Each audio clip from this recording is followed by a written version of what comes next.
Ang bansa nito nang walang batayan.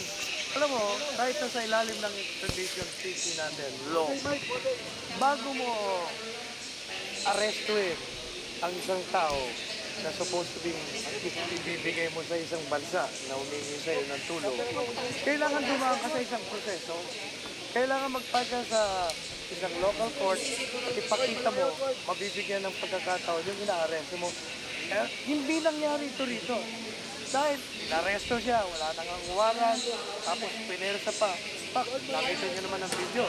Literally, forcibly, talagang tinanggal siya at pinasok si Sir Octano.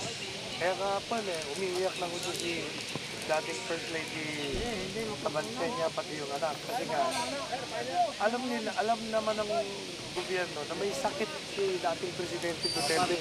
Kalit na dali mo na sa ospital, pinalagyan na. Pasok ka na. Yan ang nangyari dyan. Madali sabi. Sa panahon ng tatay ng ating Presidente, si Presidente Mark Sr., kahit martial law, kahit na diktadorya, kaming mga abogado noon ay nakakapasok kami sa lahat ng pinibilanggo nila inaresto. But not at this time. We were barred, lawyers were barred, country, the petitioner, father was deprived of legal representation. Hindi lang yan. Can you imagine? Ang isang senador at vice-presidente hindi makapasok para bisitahin ang kanilang kamag-anak at mas matindi pa ito sa martial law. Kaya sabi ni Presidente Duterte, we are veering towards dictatorship. Anong veering?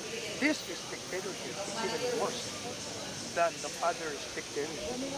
At least nung mga panahon ni Marcos Sr., merong semblance of rule of law, may due process. Ito wala Talagang kinaladkad nila ang presidente nang walang patayang liyan. Alright, question.